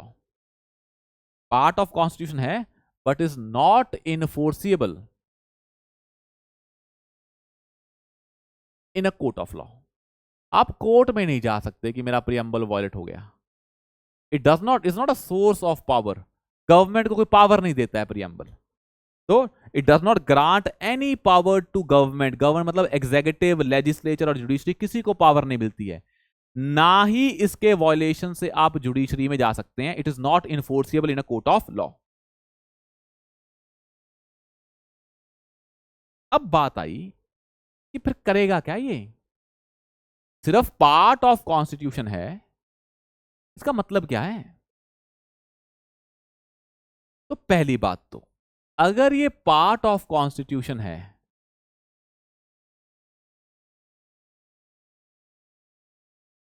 पर इसके पास कोई पावर नहीं है,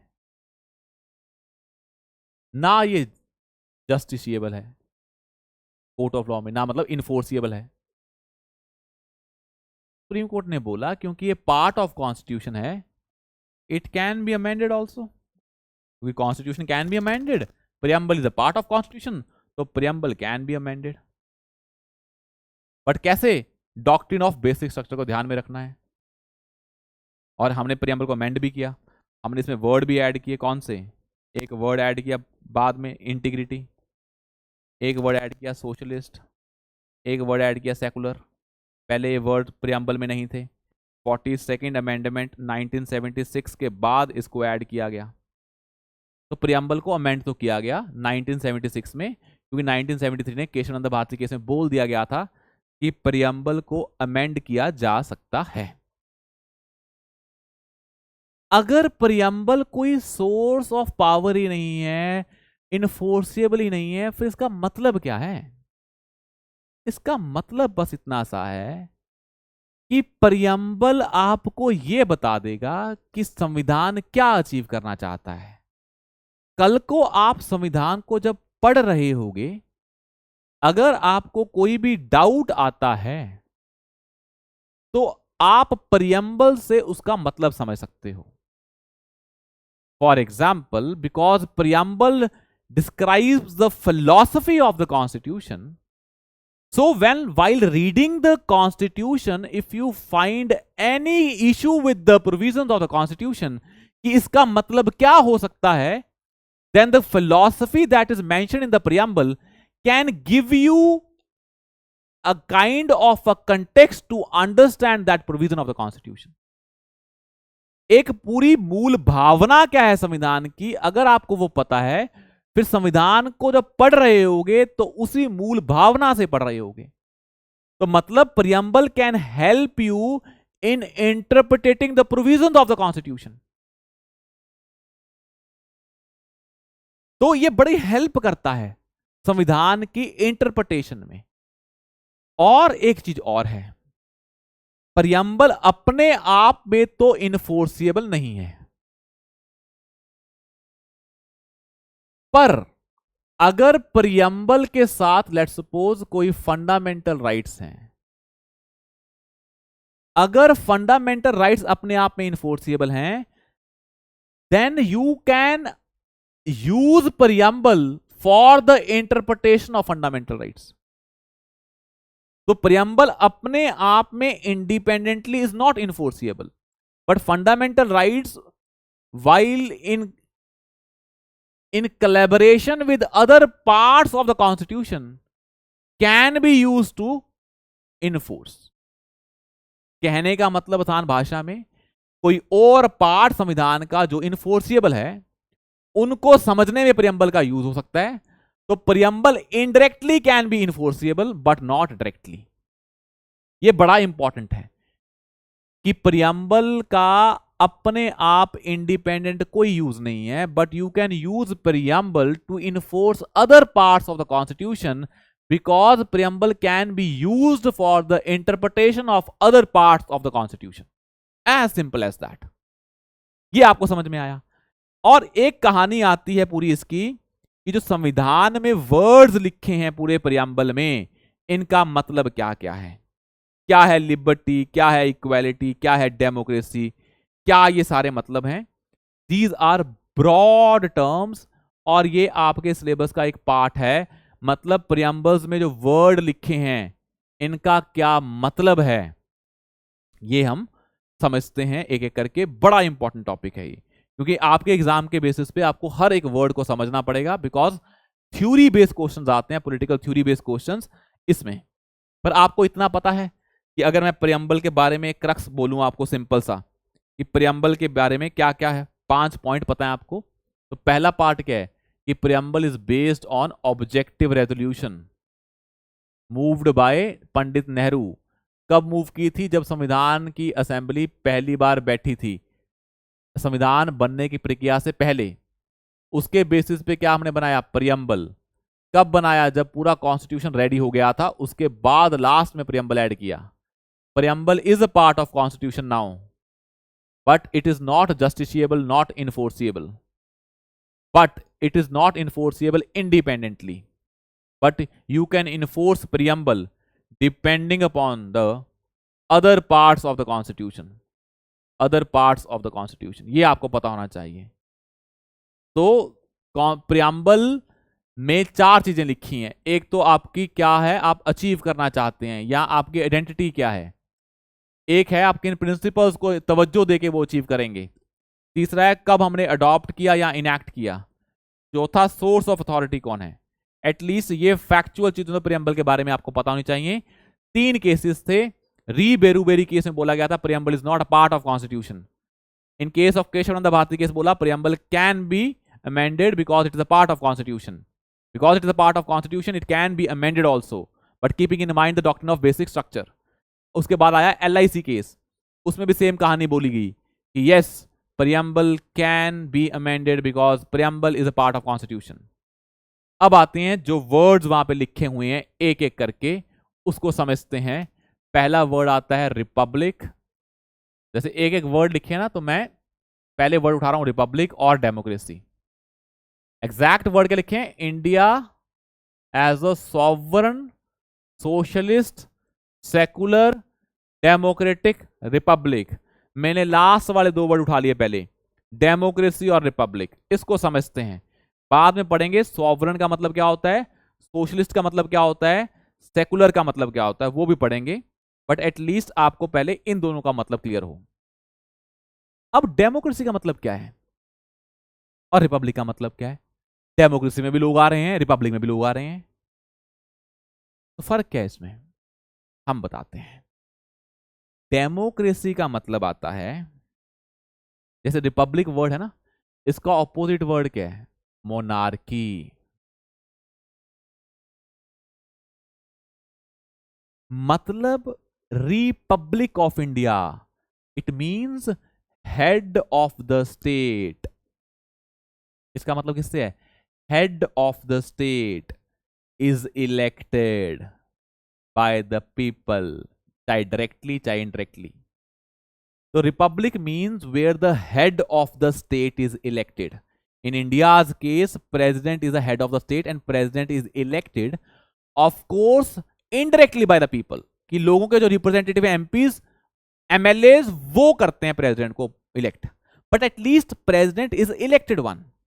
in case of monarchy, head of state is a kind of a hereditary post. मतलब पहले मिडिवल टाइम्स पे चीजें हेरिडिटरी होती थी, परिवारवाद के बेसिस पे होती थी। आज कोई भी प्रेसिडेंट के लिए इलेक्शन लड़ सकता है, जो जीत गया वो बन जाएगा। तो ये होता है रिपब्लिक। मतलब मोनार्की में public offices were not open for everybody, but in case of republic public offices are open for everybody. तो अगला पॉइंट क्या है रिपब्लिक का, कि जहां पे पब्लिक जो ऑफिसेज हैं, जो पब्लिक ऑफिसेज हैं, they are open to public. अगर आपको किसी भी पब्लिक ऑफिस में जाना है, चाहे वो हेड ऑफ स्टेट हो जो इलेक्टेड होता है, चाहे मान लो किसी भी गवर्नमेंट पोजीशन पे जाना है, आईएएस का एग्जाम देना है, पीसीएस का एग्जाम देना है, that offices are open to everybody. They are not restricted to certain sections based on वो किस फैमिली से आ रहे हैं। पहले होता था किंग का बेटा ही किंग बनेगा, किंग के बेस फैमिली के मेंबर ही क्या बनेंगे, उसके जो एडमिनिस्ट्रेशन को संभालेंगे। अब ऐसा नहीं है। तो रिपब्लिक में all public offices are open to everybody, ये मतलब होता है रिपब्लिक का, ये आपको नहीं भूलना है। दूसरा मतलब होता है दैट जो हमारी पॉलिटिकल सॉवरेनिटी है, it is based, political sovereignty मतलब ये हेड ऑफ स्टेट, तो political sovereignty lies with the people who are sovereign. Political sovereignty lies with the people. और तीसरा होता है, इसमें कौन सी क्लास नहीं होती है, कोई भी प्रिविलेज्ड क्लास नहीं होती है, सारे लोग क्या हैं, बराबर हैं, there is no privilege class. तो वो कंट्री रिपब्लिक है जिसका head of state is elected, not hereditary, where all public offices are open to everybody, not based on basis of their family, और यहां पे कोई भी फैमिली बेस्ड प्रिविलेज क्लास नहीं होती है। रिपब्लिक का मतलब है लोगों का राज, political sovereignty lies with the people. इसका सबसे बड़ा इंपॉर्टेंट एग्जांपल है जहां पे political sovereignty vested with the people not with the monarch, ये सबसे इंपॉर्टेंट है। तो जहां रिपब्लिक होता है वहां पे क्या आता है, काइंड ऑफ लोगों को इंपॉर्टेंस दी जा रही है, but Republic term is use in term of political offices, ये बड़ा इंपॉर्टेंट है। जब हम डेमोक्रेसी का यूज करते हैं, इस वर्ड का मतलब है government by the people, government for the people and government of the people, लोगों द्वारा चुनी गई सरकार। यहां पे हम सरकार की बात ही नहीं कर रहे हैं, हम पॉलिटिकल ऑफिसेज की बात कर रहे हैं। और एक क्या, head of state. Democracy talks about government, जो गवर्नमेंट किन्होंने चुनी होती है, लोगों ने चुनी होती है। तो डेमोक्रेसी का मतलब थोड़ा अलग है, जो हमारा रिपब्लिक है इसका मतलब अलग है। तो मतलब डेमोक्रेसी का मतलब क्या है, ये मानते हैं पॉपुलर सॉवरेनिटी। दो चीजें हैं, एक है पॉलिटिकल सॉवरेनिटी, एक क्या है पॉपुलर सॉवरेनिटी। रिपब्लिक का मतलब है political offices are open to public. Here जो गवर्नमेंट है वो लोगों के हिसाब से चलती है, दैट इज पॉपुलर सॉवरेनिटी। तो डेमोक्रेसी टॉक्स अबाउट गवर्नमेंट, लोगों की सरकार, लोगों द्वारा सरकार, लोगों के लिए सरकार। But Republic doesn't talk about government at all, it talks about only the political offices, political sovereignty. Here it talks about कि सरकार है किसकी, किसके लिए काम कर रही है, that is popular sovereignty, people sovereignty in terms of government. वहां पॉलिटिकल ऑफिसेज पे कौन कर रहा है कंट्रोल, लोग हैं। यहां लोगों के पास क्या है, रूल है, that is called as popular sovereignty. ये आपको समझ में आना चाहिए। अब ये दोनों वर्ड से कभी कंफ्यूज नहीं होना है कि रिपब्लिक भी डेमोक्रेसी भी दोनों में लोग हैं। किस कंटेक्स्ट में, republic in terms of political sphere, political sphere in the sense political offices. Democracy means government किसकी है, लोगों की। Popular sovereignty, people are supreme in democracy. Political sovereignty मतलब offices are open to public, people. ये दोनों में difference है। Now the next terms we will discuss in the next class, फिर हम फंडामेंटल राइट स्टार्ट करेंगे। ठीक है, thank you so much, will C you soon in the next session. Thank you so much.